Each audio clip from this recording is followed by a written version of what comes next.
I suppose there are many opportunities, especially now that we have AI rising. Yeah. And how do you guys look at AI and gamification and I don't know experiences to make things more interesting for the users? Yeah, I worked on my first AI campaign. This is so funny. I worked on the IBM Watson campaign, like I think it was nearly 12 years ago. Do you remember when IBM Watson had the the AI played the game with the chess master? Uh-huh.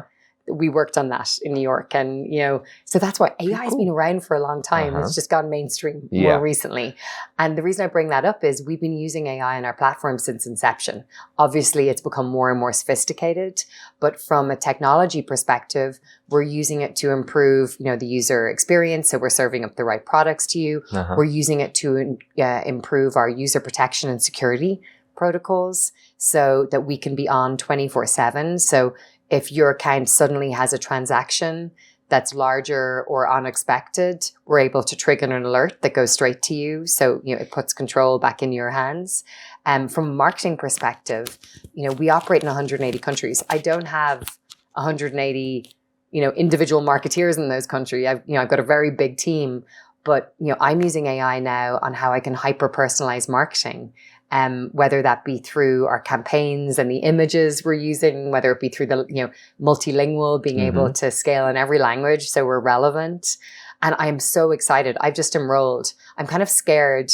I'm middle-aged, but I'm scared of being behind on this trend because I think it's so important. And I feel like that too. I know, when you feel like you're sitting in the dark ages, you're like, oh my God, I'm going to become irrelevant,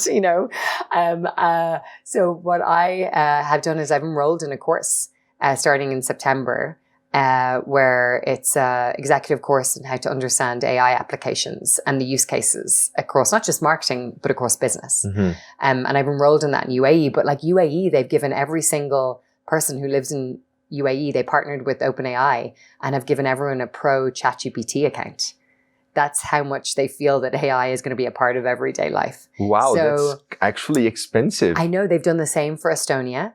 They've done that with UAE as pretty well. Cool. And I think that's pretty cool, but I think they're trying to use kind of these smaller markets as a way to understand how this scales. So for us, AI is super complementary.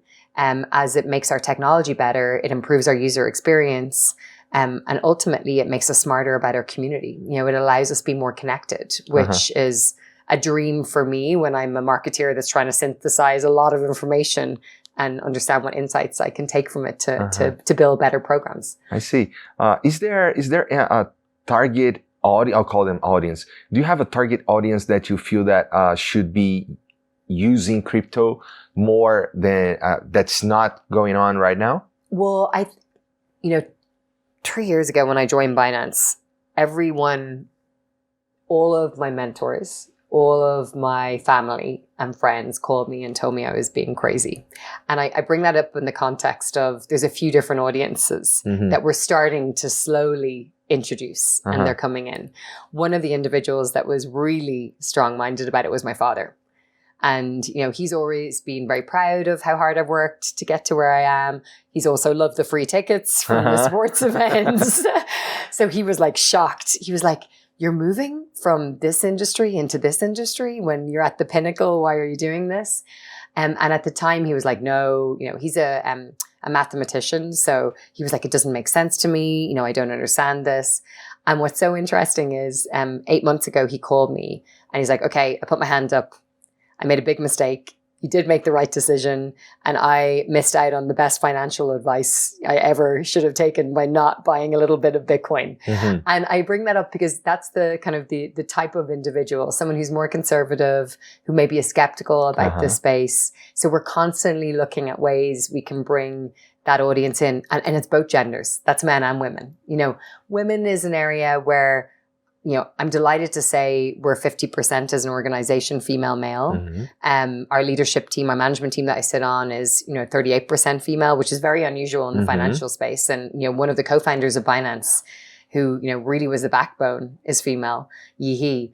But I think that we just need to look at those different types of users, whether it be startup founders or whether it be my dad and his age group. He'll kill me if I say the age, but those, and think about, okay, what's the education that we need to provide them? What are the products and services that we need to provide? And how do we make this relevant to them?